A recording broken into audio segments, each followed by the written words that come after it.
శివాలయంలో మీకు వెంటనే అనుగ్రహం కలగాలి అని అనుకుంటే మీరు వెళ్ళిన దాంట్లో ఒక్క నిమిషం వృధా కాకుండా పరిపూర్ణంగా శివానుగ్రహం పొందాలి అనుకుంటే ఎలా బయలుదేరాలో చెప్పింది శాస్త్రం.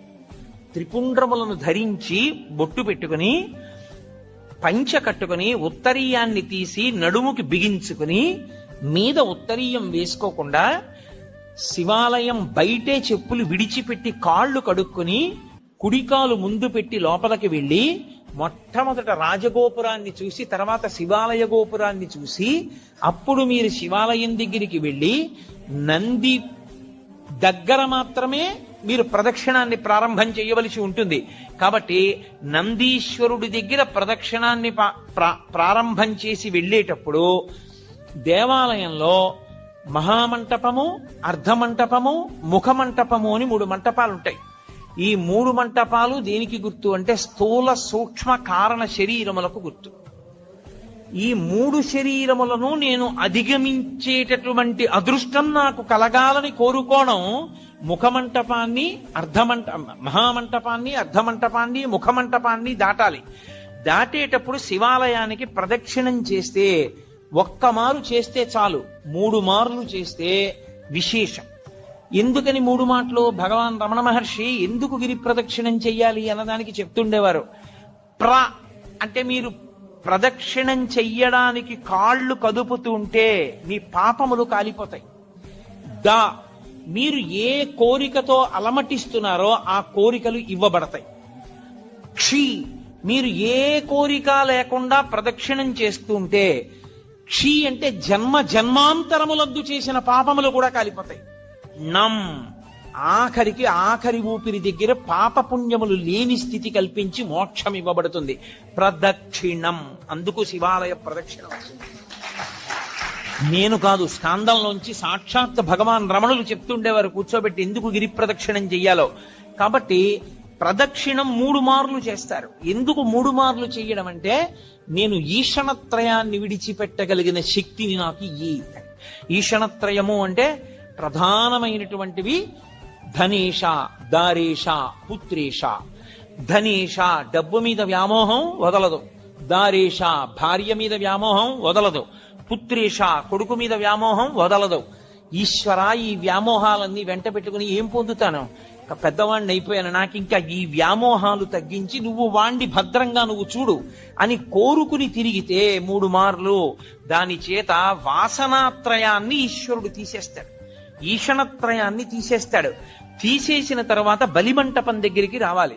వచ్చి బలిమంటపం దగ్గర నమస్కారం చెయ్యాలి. ఎందుకు అంటే మనలో ఉండేటటువంటి కామక్రోధ లోభ మద మోహమాత్సర్యములనేటటువంటి అరిషడ్వర్గములను బలివ్వాలి అక్కడ. అంటే విడిచిపెట్టేసేటటువంటి శక్తి నాకు ఈశ్వరా కల్పించు. అవి మిమ్మల్ని విడిచిపెట్టవు, అవి విడిచిపెట్టేలా ప్రవర్తించగలిగిన శక్తి మీకు కలగాలి. వాటికి అసహ్యం వెయ్యాలి. అబ్బా వీడిని పట్టుకుంటే ఏమొచ్చిందిరా, వీడేమి మనం కోరుకునేటట్టుగా ప్రవర్తించడని వెళ్ళిపోవాలి. కోపం రాదు ఆయనకి, ఓర్పు, కోపము స్థానమునందు ఓర్పుతో గెలుస్తాడు. కామము ఈశ్వర కామంగా మారుస్తాడు. ఇలా మార్చగలిగిన శక్తి దేని వలన వస్తుంది అంటే బలిమంటపం దగ్గరికి వెళ్ళి నమస్కారం చెయ్యాలి. అంతేగాని బలిమంటపం దగ్గర ఏ నమస్కారం చేయకుండా దాటకూడదు. అరిషడ్వర్గములను విడిచిపెట్టడానికి బలిమంటపానికి నమస్కారం చెయ్యాలి. అమ్మ ఎందుకమ్మా పిల్లాడితో ఎంతమంది మీ చుట్టూ ఉన్న వాళ్ళు ఇబ్బంది పడుతున్నారో నేను చెప్పే వరకు మీరు గమనించలేరా? ఎంతమంది దృష్టి కేంద్రీకరణ పాడైపోతోంది. కాసేపు ఎందుకు పిల్లాన్ని తీసుకుని బయటికి వెళ్ళరు? బయటికి వెళ్ళండి పిల్లాన్ని తీసుకుని. కాబట్టి బలిహరణ మంటపము, దాని దగ్గర మీలో ఉండేటటువంటి అరిషడ్వర్గములను మీరు బలివ్వాలి. బలివ్వడం అంటే ఏదో జంతువుల్ని తీసుకొచ్చి చంపేయమని కాదు నా ఉద్దేశ్యం. వాటిని అధిగమించగలిగినటువంటి శక్తి ఈశ్వర కృపాకటాక్ష వీక్షణముల చేత మీకు అబ్బాలని కోరుకోవడం, అది బలిమంటపం దగ్గర నమస్కారం. తర్వాత ఈశ్వరుడి యొక్క వాహనానికి నమస్కారం చేస్తారు. నందీశ్వరుడు, గరుత్మంతుడు వీళ్ళు వహిస్తారు పరమేశ్వరుణ్ణి. వహించడం అంటే వీపు మీద కూర్చోబెట్టడం కాదు, ఎప్పుడు గుండెల్లో పెట్టుకుంటారు. అందుకే నంది చూపు శివుడి మీద ఉంటుంది, పృష్ఠభాగం ప్రపంచానికి ఇస్తాడు. ఆయనకి ప్రపంచంతో సంబంధం లేదు, పరమేశ్వరుడితో సంబంధం. ఎప్పుడు నిరంతరం నిన్ను గుండెలో పెట్టుకుని ఆరాధన చేసేటటువంటి ఈ వాహనం ఎటువంటిదో, పరమేశ్వర నేను కూడా నిన్ను గుండెల్లో పెట్టుకుని ఎప్పుడూ నీ గురించి స్మరణ చెయ్యగలిగినటువంటి భక్తి నాకు కల్పించు. కాబట్టి వాహనానికి నమస్కారం చెయ్యాలి. ఒక్క శివాలయం దగ్గర మాత్రం వాహనానికి నమస్కారం చేస్తే కుదరదు. ప్రదోషం దాటిపోతే, ప్రదోషము అంటే సాయంకాలం అసుర సంధ్య వేళ, అసుర సంధ్య వేళ ప్రత్యేకంగా పరమేశ్వరుడు ఈ భూమండలం మీద కదులుతాడు. 2 ప్రదోష వేళలో తాండవం చేస్తాడు. దేవతలందరూ శివాలయం దగ్గరికి ఎడతారు. అందుకే ప్రదోష వేళలో ఒక్క శివాలయానికే దర్శనం. 2 నరసింహస్వామి దర్శనం చెయ్యవచ్చు, దోషం లేదు. కాబట్టి మహానుభావుడైనటువంటి పరమేశ్వరుడి యొక్క దర్శనానికి వెళ్ళేటప్పుడు మీరు ఆ వాహనం దగ్గరికి వెళ్ళి నువ్వు ఎలా భగవంతుణ్ణి గుండెల్లో పెట్టుకుని మోస్తున్నావో అలా నేను కూడా మోయగలిగిన శక్తినియ్యి అని అడగాలి. విష్ణు ఆలయంలో గరుత్మంతుడికి నమస్కారం చేసి వెళ్ళిపోతాం. ఒక్క శివాలయంలో మాత్రం ఒక నియమం ఉంటుంది. పగటి పూట అంతా శివలింగం ఒక్కటే ఉంటుంది దర్శనానికి యోగ్యంగా. సాయంకాలం అయిపోతే సాధారణంగా కవచం పెట్టేస్తారు. కవచము అంటే రూపాన్ని పెట్టేస్తారు. ఇగో ఈ వెనకాతలో ఉన్న రూపం ఎలా ఉంటుందో అటువంటి దాన్ని శివలింగానికి తొడిగేస్తారు. ఒకసారి కాని శివలింగానికి కవచం తొడిగారా ఇక మీరు నంది యొక్క శృంగముల నుండి చూడకూడదు. అలా కాని కవచం తొడిగి లేదా మీరు తిన్నగా నిలబడి శివలింగాన్ని చూడకూడదు. అప్పుడు చూసేటప్పుడు మాత్రం మీకు అదృష్టం పండిందని గుర్తు. కవచం పెట్టక ముందు మీరు శివాలయంలోకి వెళ్ళారంటే మీ భాగ్యం పండిందని గుర్తు. ఎందుకో తెలుసా? ఈ సమస్త ప్రపంచమునందు కేలి చేసే శివస్వరూపం దర్శనం అవ్వాలంటే నందీశ్వరుడికి ఆయన ఇలా ఉంటే మీకు ఎడం పక్కన నంది ఉండేటట్టుగా వచ్చి మీ ఎడం చేత్తో ఆయన యొక్క పృష్ఠభాగంలో అవయవాన్ని ఒక్క లిప్త కాలం పట్టుకోవాలి. కుడి చేతి బొటన వేలు చూపుడు వేలు శృంగముల మీద ఉంచాలి. ఉంచి వృషస్య వృషణం స్పృష్ట్వా శృంగ మధ్యే శివాలయం దృష్ట్వా క్షణం నరోయాతి కైలాసే శివదర్శనం. ఇలా పెట్టి తర్వాత ఎడం చేత్తో పట్టుకుని ఒక్కసారి ఇలా నొక్కి వదిలేయాలి. అలా నొక్కి వదిలినప్పుడు ఆయన ఊపిరి అని ఆగుతుంది. ఆయన ఊపిరిలో సయ్యాటలాడుతుంటాడు ఊయలలో శివుడు. ఆ ఊయల ఆగుతుంది. ఆగినప్పుడు ఆ శివలింగాన్ని ఒక్కసారి చూసిన వారెవరో వాడు కైలాసమునకు వెళ్లి పరమేశ్వర దర్శనం చేశాడని వేస్తారు ఖాతాలో. అది శైవాగం. కైలాసే శివం దృష్ట్యా కైలాసమునందు పరమశివ దర్శనం చేశాడు. కవచం పెట్టేశారనుకోండి ఇక చూడకూడదు. అలాగా నిర్మాల్యాన్ని శివాలయంలో ఎప్పుడూ నందీశ్వరుడి మీద విసర్జించరాదు, మహాదోషం. నందీశ్వరుడి మీద మీరు శివాలయంలో ప్రసాదాన్ని పెట్టకూడదు. మారేడు దళాలు కాని పువ్వులు కాని మీకు ఇచ్చిన వాటి మీద కాని నంది మీద పెడితే అనేక రకములైన పాపములు మిమ్మల్ని చుట్టుకుంటాయి. ఎందుకో తెలుసా? శివాలయంలో ప్రసాదాన్ని శివాలయంలో వదిలిపెట్టి మీరు వెళ్ళకూడదు. ప్రసాదం అంటే అనుగ్రహం, మీరు తీసుకెళ్ళాలి. కానీ ఎలా తీసుకెళ్లాలన్న దానికి మాత్రం నియమం. శంకరాచార్యుల వారు సౌందర్యలహరి చేస్తూ చెప్తారు, నివృత్యై చండాంశ త్రిపురహర నిర్మాల్య విముఖై అంటారు. చండీశ్వరుడు మనలాగే మనుష్యుడిగా పుట్టాడు.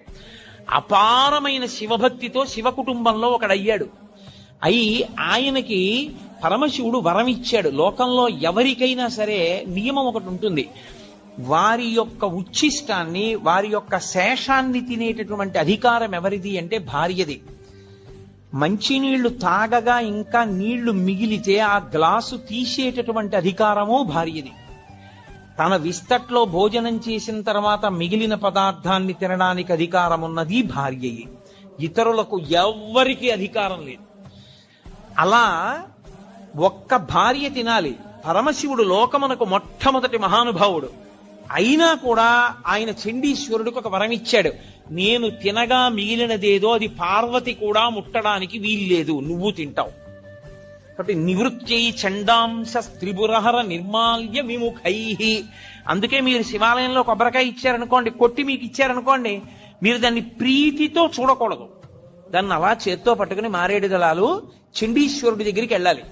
చండీశ్వర స్థానంలో ఆయన ఎప్పుడు ధ్యానముద్ర యందు కూర్చుని ఉంటాడు. దురదృష్టం ఏంటంటే చండీశ్వర స్థానం మీద ఏ శివాలయంలోనూ శ్రద్ధ ఉండదు. మీరు చూడండి, ఎప్పుడైనా ఏ శివాలయంలోనైనా ఎండిపోయి వెలవెలబోతున్నట్టు ఉంటాడు. అసలు శివాలయంలో 8వ శివస్వరూపం అది. అంత జాగ్రత్తగా ఉంచాలి దాన్ని. అక్కడికి వెళ్ళి మీరు చిటికె వెయ్యాలి. చిటికెల చండీశ్వరుడు అంటారు. ఆయనకి చెవుడు కాదు, ఆయన ధ్యానమనందు ఉంటాడు. ఆయన కళ్ళు విప్పుతాడు. కళ్ళు విప్పి చూస్తాడు, ఎందుకు చిటిక వేశావు? అయ్యా, నేను తీసుకెళ్ళకూడదు తిన్నగా, శివుడికి ఇవ్వగా మిగిలింది ఏదైనా మీకు ఇవ్వాలి. కొబ్బరికాయ కొడితే ఓ చెక్క శివుడి దగ్గర ఉంది, ఓ చెక్క మీకు ఇచ్చారు, అది చండీశ్వరుడికి వెళ్ళాలి. కానీ ప్రసాదంగా తీసుకెడదాం అనుకుంటున్నాను, మీరు అనుగ్రహించండి, ఇలా చూపించాలి. మీరు పట్టుకెడుతున్న దాంట్లో ఏదో కొద్దిగా అలా చూపించాలి. చూపిస్తే ఆయన చూసి సంతోషిస్తాడు. తీసుకో, నేను ఇచ్చాను నీకు ప్రసాదం అంటాడు. ఇప్పుడు చండి ముఖంగా మీకు ప్రసాదం రావాలి, అంతేగాని నందీశ్వరుడు వదిలిపెట్టమని ఏ శివాగమంలో ఉందో నాకు చూపించండి. ఎక్కడా లేదు. ప్రతి దేవాలయంలో అర్చకులు చేస్తున్న తప్పది. నందీశ్వరుడి మీద పెట్టేయండి అని చెప్తున్నారు, పరమ దోషం. నంది మీద పెడితే కింద పడుతుంది, కింద పడితే వెనక వచ్చిన వాడు తొక్కుతాడు, తొక్కితే ఆ పాప నీకు అడికి పెడుతుంది. పుష్పదంతుడని శివమహిమ్నా స్తోత్రం చేశాడు ఆయన. అదే పనిగా రాజుగారి తోటలో పువ్వులన్నీ పట్టుకుపోతుండేవాడు. పట్టుకుపోతుంటే కనపడేవాడు కాడు గంధర్వుడు. రాజుగారికి కోపం వచ్చింది, వీడిని పట్టుకోలేకపోతున్నాం, శివాలయంలో వాడినటువంటి పువ్వులు తెచ్చి చల్లండి కింద ఆకులు. వాడు రాత్రి వచ్చి తొక్కుతాడు, వాడి శక్తి పోతుందన్నాడు. చల్లేశారు. ఆయన తెలియక భూమి మీద దిగాడు పూల తోటలో. తొక్కగానే ఆయన శక్తి పోయింది, పట్టుకుని బంధించారు. అప్పుడు ఆయన శివమహిమ్నా స్తోత్రం చేశాడు. నందీశ్వరుడి దంతాల మీద ఉంటాయి ఇప్పటికీ ఆ శివమహిమ్నా స్తోత్ర శ్లోకాలు. ఒకప్పుడు నేను మహాభక్తుడను, ఆయన వెళ్ళి పరమేశ్వరుడి దగ్గర శివమహిమ్నా స్తోత్రం జరిగితే నంది పళ్ళికి లిజ్జట్టిలాగా ఆయన పళ్ళ మీద కనబడ్డాయి శ్లోకాలు. ఇక్కడ నువ్వు జరుగుతాయంటే నా పళ్ళ మీద రాసుకున్నాను బట్టి నేను అంత శక్తివంతములు శివమహిమ్నా స్తోత్రం. కాబట్టి ఆ గంధర్వుడు శివమహిమ్నా స్తోత్రం చేస్తే మళ్ళీ శక్తి వచ్చి వెళ్ళిపోయాడు. కాబట్టి శివ నిర్మాల్యాన్ని తొక్కకూడదు. తొక్కకూడని శివ నిర్మాల్యాన్ని ఆ నందీశ్వరుడి మీద పెట్టించడం ఏంటి? తప్పు కాదు. విభూతి దాని మీద చల్లేయండి అన్నాం, నిర్మాల్యం నంది మీద పెట్టి వెళ్ళిపోండి అన్నాం. అసలు శివాలయంలో ఉన్న అర్చకులు మొదట తెలుసుకోవాలని. అలా మనం చెప్పకూడదు. చండీశ్వర స్థానానికి చూపించి మీరింటికి పట్టుకెళ్ళండి అని చెప్పాలి. ఆ మారేడు దళం చక్కగా మీరింటికి పట్టుకెళ్ళచ్చు, కళ్ళకు అద్దుకోవచ్చు, ఎక్కడో నీళ్లలోనో మొక్కలోనో పెట్టేసేయచ్చు. మీ ఇంటికి పట్టుకెళ్ళాలి, గడప దాటాలి ప్రసాదం. గడప దాటి ఇంటికి వస్తేనే శివానుగ్రహం. మీరు ఎక్కడో వదిలిస్తే ఇంకా ప్రసాద తిరస్కారం చేస్తే మీకు అనుగ్రహం ఎక్కడి నుంచి వస్తుంది? మీరు నంది మీద పెట్టి కింద బారేసి అదే ప్రసాదం తీసుకోవాల్సిన విధానం శివానుగ్రహాన్ని పొందడానికి. కాబట్టి ఒక్క శివాలయంలో మాత్రం వాహనం దగ్గరికి వెళ్ళేటప్పటికి నియమం మారుతుంది. అక్కడికి వెళ్ళి నమస్కారం చేసి వెళ్ళిపోతానంటే కుదరదు. మీరు కవచం పెట్టకపోతే ఆయన శృంగములలోంచి శివదర్శనాన్ని చెయ్యవలసి ఉంటుంది. చేశారు, ప్రదక్షిణం చేసి వచ్చారు, ప్రదక్షిణం చేశారు, 3 మంటపములను దాటారు. ఇప్పుడు మీరు శివసన్నిధి యందు నిలబడ్డారు. నిలబడితే లోపల ఎప్పుడైనా సరే ఒక విషయాన్ని జ్ఞాపకం పెట్టుకోండి. ఏ దేవాలయం లోపల అయినా విద్యుత్ దీపం వెలిగితే ఉత్తర క్షణంలో ఏ పని చేసినట్లు గుర్తో తెలుసా? మీ గురువు గారి పట్ల మీరు అపచారం చేశారని గుర్తు. మీ గురువుని తిరస్కరిస్తే, మీ గురువుకి అపచారం చేస్తే, మీ గురువుని విమర్శిస్తే, మీ గురువుని చులకన చేస్తే ఏ దోషం వస్తుందో అంతరాలయంలో విద్యుత్ దీపం పెడితే అదే దోషం వేస్తారు. అందుకే మీరు ఇప్పటికీ చూడండి, ఏ పెద్ద పెద్ద గుళ్లల్లోనూ ఎలక్ట్రిక్ లైట్ వేయరు. ఎందుకు వెయ్యరో తెలుసా? ఒక్కటే కారణం, అంతరాలయంలో ప్రధానమూర్తి దగ్గర వెలిగే దీపమే గురువు. గురువు ఒక్కడి అనుగ్రహంతో ఈశ్వరుడు కనపడతాడు. ఆయన అక్కర్లేదని తీసేస్తే త్రిశంకుడు అయిపోయినట్టు గుర్తు. నాకు ఆ దీపపు కాంతిలో కనపట్టలేదు, నేను ఎలక్ట్రిక్ లైట్ పెట్టుకుంటానంటే నువ్వేం గురువయా, నువ్వు మాకు అక్కర్లేదని చెప్పి ఇంకొన్ని పెట్టినట్టు లెక్క. ఆ అంతరాలయమునందు వేరొక దీపము, విద్యుత్ దీపం ఉండరాదు, ఒక్క నూనె దీపమే. ఆ దీపాలు కావాలంటే గుత్తి దీపాలుగా దింపుతారు, ఒత్తి పెద్దది చేస్తారు మూర్తి దగ్గరికి వచ్చే. మీరు అందుకే మన ఆంధ్రదేశంలో ఏముందండి, శాస్త్రం పాటించేవాడేడి. మీరు దక్షిణ దేశం వెళ్ళండి, ద్రవిడ దేశం ప్రత్యేకం. ఏ దేవాలయంలో ఎలక్ట్రిక్ ల్యాంప్, అర్చకులు ఒళ్ళు చెమటలు పట్టేసి ఇలా కారిపోతున్నా సరే వాళ్ళు పెద్ద పెద్ద ఒత్తేసి ఆ ఒత్తులలోనే వెలుగుతుంటాయి, ఆ ఒత్తులలో వెలుగులోనే చూస్తారు. దాని అర్థం ఏంటో తెలుసా? ఆ దీపమే గురువు. గురువు ఇంకెక్కడో ఉండడు.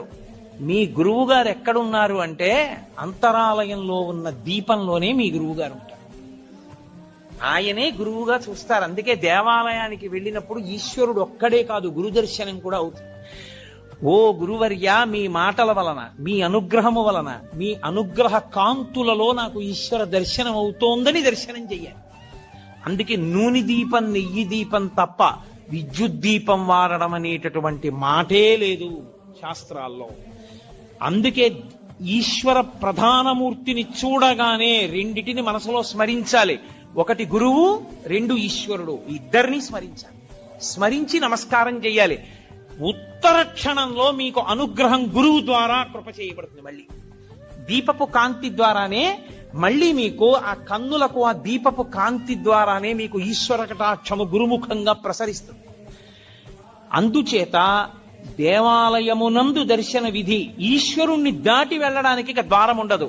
మనుష్య జన్మ యొక్క చిట్ట చివరి ప్రయోజనం ఆయన్ని చేరడమే, ఆయన్ని దాటడానికి ఇంకేం లేదు. అందుకే పృష్ఠభాగంలో అంతరాలయానికి ఇక ద్వారం ఉంచారు. అంతరాలయంలో ఉన్న పరమేశ్వరుడికి సమర్పణం చేసినప్పుడు ముచిక నుంచి తనంత తాను విడినవి ఇవ్వాలి. ఏవవి? పళ్ళు.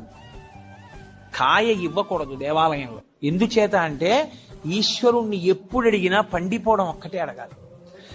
ఈశ్వరుడు మీకు ఫలప్రదాత. మీకాయన ఫలం ఇవ్వడానికి మీరు ఆయనకి ఫలం ఇవ్వాలి. ఆయనకి కాయలు ఇవ్వడం దోషం. ఆయనకి ఫలాలు ఇవ్వాలి. కాయలు ఎవరికి ఇవ్వాలి? అర్చకుడికి ఇవ్వాలి. మీ ఇంట్లో అరటి చెట్టు కాసింది అనుకోండి, 4 అరటికాయలు అర్చక స్వామికి ఇవ్వాలి, 4 అరటి పళ్ళు ఈశ్వరుడికి ఇవ్వాలి. 2 అగరత్తులు ఇవ్వండి, 3 కర్పూరం బిళ్ళలు ఇవ్వండి, 4 తమలపాకులు ఇవ్వండి, 2 వక్కలు ఇవ్వండి, అథవా ఓ బెల్లంగడ్డ తెచ్చి ఇవ్వండి. తప్ప కాయలు పట్టుకొని దేవాలయ ప్రవేశము చేయరాదు. నేను యథార్థంగా మీకు ఆగమంలో ఉన్న విషయాలు మాట్లాడుతున్నాను.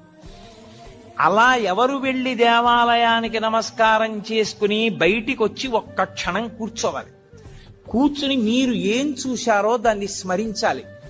మిగిలినవన్నీ ఎలా ఉన్నా తప్పకుండా దేవాలయంలోంచి బయటికి వచ్చేసేటప్పుడు మనసులో ఒకటి నిలబడాలి. ఆ పక్కన వేలాడుతున్నటువంటి దీపంలో పక్కకి ఉన్న పెద్ద ఒత్తి దాని వెలుతురు, ఆ వెలుతురులో ఈశ్వరుడు చూడాలి. ముందు గుత్తి దీపం, ఒత్తికున్న జ్వాలలో ఈశ్వరుడు. ఇప్పుడు గురువుగారి పాదములు, గురువుగారి అనుగ్రహముగా ఈశ్వరుడు. మీరు సర్వశ్రేయస్సులు పొందేస్తారు. కళ్ళు మూసుకుని ఆ దర్శనం చేసి బయటికి రావాలి.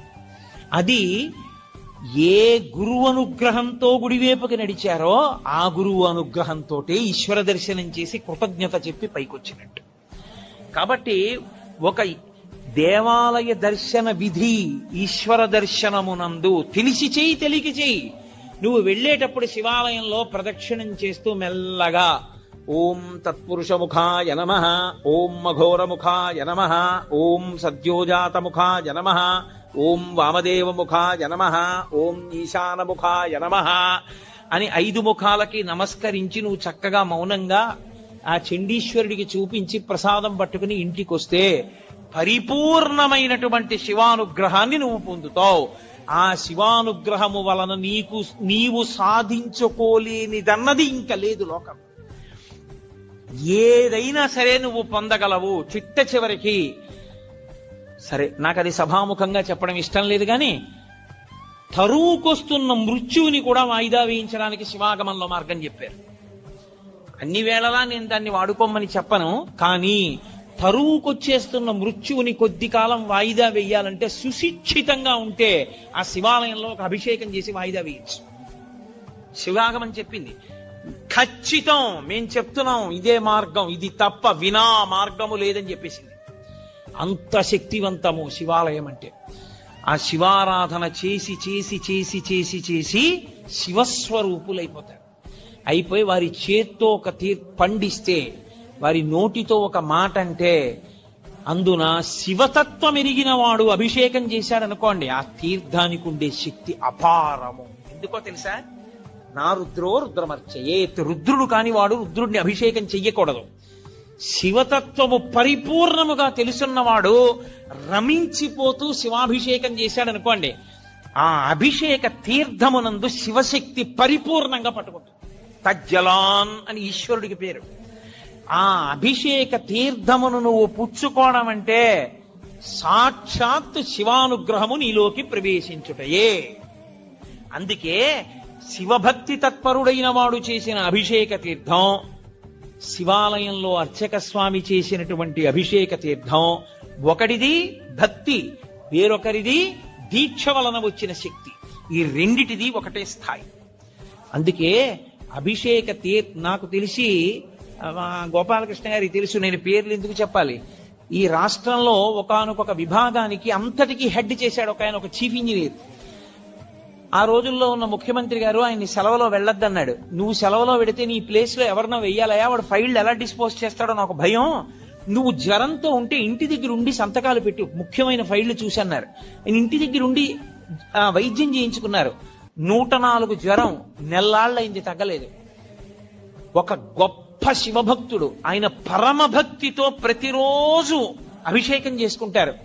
ఆయన దగ్గరికి వెళ్ళి అడిగారు. ఆయన అన్నారు, అన్ని మందులు మాని నా ఇంట కూర్చుని 42 రోజులు ప్రతిరోజు నేను అభిషేకం పూర్తయ్యేటప్పటికి తీర్థం పుచ్చుకోగలవా అని అడిగారు.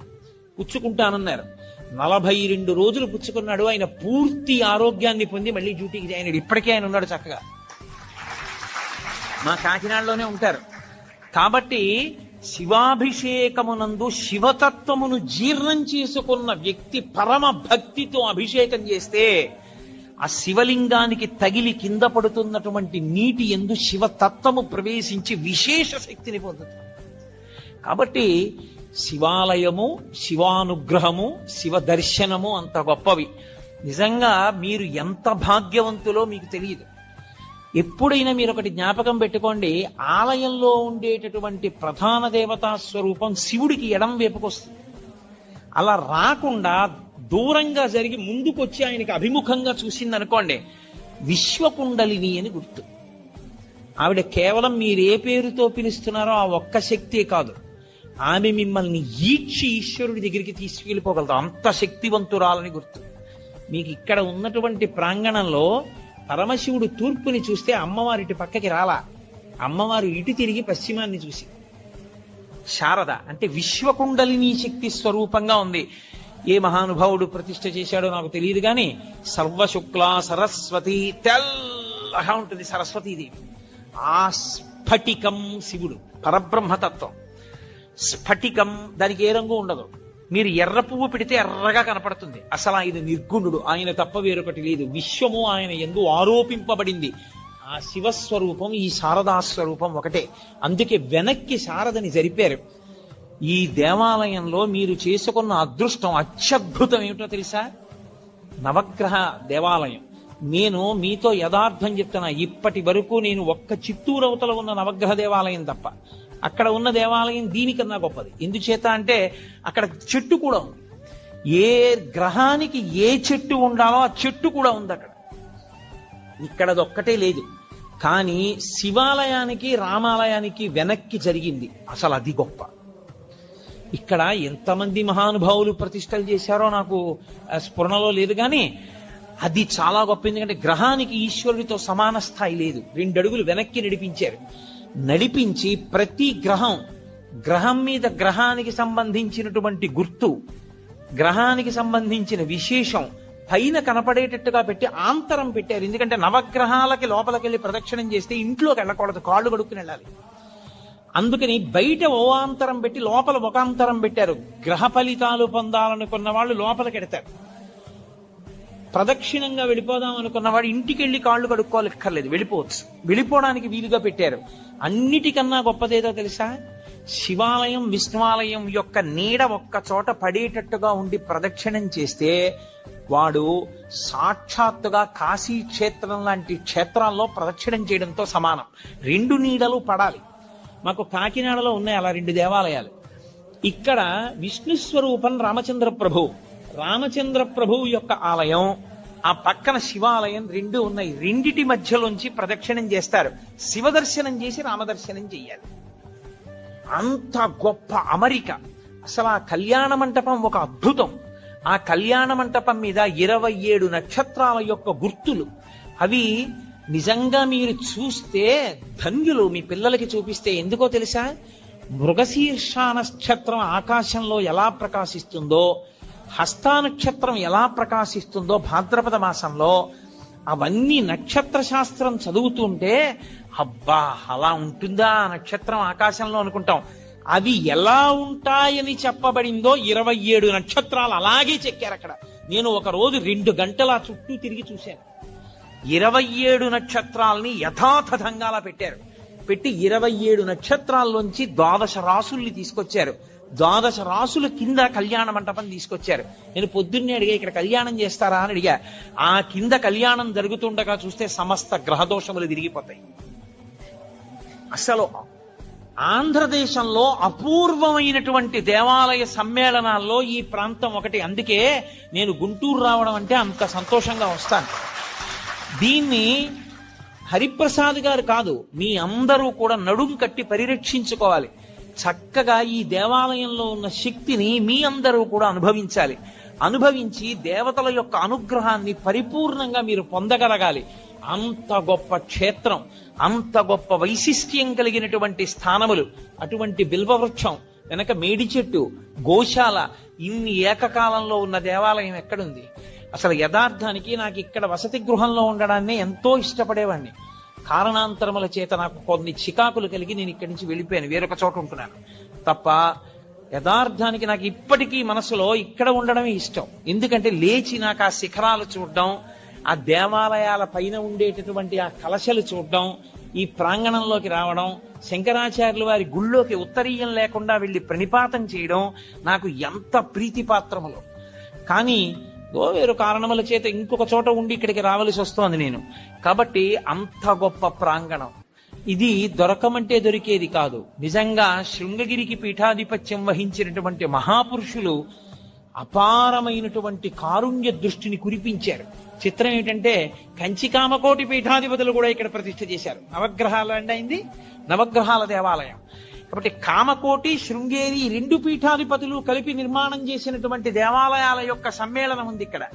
ఇంత గొప్ప దేవాలయ వ్యవస్థ కనుక నేను ఇంతకన్నా చెప్తూ వెళ్ళిపోతే దానికి అంతే ఏముంటుంది, ఎంతైనా వెళుతుంది. కాబట్టి మీ అందరూ కూడా చక్కగా ఈ దేవాలయాన్ని సేవించండి. నేను పిల్లలకు ఒక మాట చెప్తాను. మీరు ఋతువులు మారుతున్నప్పుడు శారదాదేవి మందిరాన్ని చుట్టూ తిరగండి. మీరు మొట్టమొదట అటువైపు నించోండి. తూర్పు నుంచి కదా కిరణాలు పడతాయి. అక్కడ యాగశాల ఉంది. ఆ యాగశాల దగ్గర నిలబడి చూడండి. మధ్యలో ఒక దళం ఉండి ఇలా తామర దళాలు ఉంటాయి, 3 ఉంటాయి. సూర్యకిరణాలు ఎలా పడుతున్నాయో మీరు ఒకసారి చూడండి. ఒక్కొక్క చోట 3 రేకులు ఉన్నాయి. ఇవన్నీ కలిపితే ఏం వస్తుందో ఆలోచించండి. ఎందుకు తామర పువ్వు పెట్టకుండా దళాల్ని మాత్రమే పెట్టి విడిచిపెట్టారో చూడండి. ఒక్కొక్క చోట తెల్లవారుజామున సూర్యకిరణాలు శారదాదేవి దేవాలయం మీద ఎక్కడ పడుతున్నాయో గమనించండి. 4 వైపులా శ్లోకాలు పెట్టారు. ఆ శ్లోకాలు ఏవి పెట్టారో గమనించండి. ఎంత దూరదృష్టితో, ఎంత అద్భుతమైనటువంటి సంపదని మీకు ఇక్కడ ఏర్పాటు చేశారో మీరు గమనిస్తారు. ఇవాళ హోమం ఒక్కటి జరుగుతున్న దేవాలయాలు చాలా లేవు. అలాంటిది ఇక్కడ ఎన్నో హోమాలు జరుగుతున్నాయి. అపూర్వమైన హోమాలు. ఆంధ్రదేశంలో ఎక్కడా జరగని హోమాలన్నీ జరుగుతున్నాయి. దేవతలందరూ వస్తారు హోమాలు చేస్తే. అంత పరమ పవిత్రమైన ప్రాంగణం. చక్కగా మీ అందరూ కూడా దీన్ని సద్వినియోగం చేసుకోండి. మళ్ళీ ఈశ్వరుడు అనుగ్రహించిన నాడు మీ అందరినీ కలుసుకుని నేను ఒక వారం రోజులో 10 రోజులో ప్రసంగాలు చేసేటటువంటి అదృష్టాన్ని పొందుతాను. కాబట్టి ఇక్కడతో మీ అందరి దగ్గర సెలవు తీసుకుంటూ మంగళాశాసన పరై మదాచార్య పురోగమై సర్వైశ్చ పూర్వైరాచార్యై సత్కృతాయాస్తు మంగళం. మంగళం కోసలేంద్రాయ మహనీయ గుణాత్మనే చక్రవర్తి తనూజాయ సర్వభౌమాయ మంగళం. ఉమాకాంతాయ కాంతాయ కామితార్థ ప్రదాయినే శ్రీగిరీశాయ దేవాయ మల్లినాథాయ మంగళం. కరచరణ కృతం వా కర్మవాక్కాయజం వా శ్రవణనైనజం వా మానసం వాపరాధం విహితం వా సర్వమేత్తక్షమస్వ శివ శివ కరుణాబ్ధే శ్రీ మహాదేవ శంభో.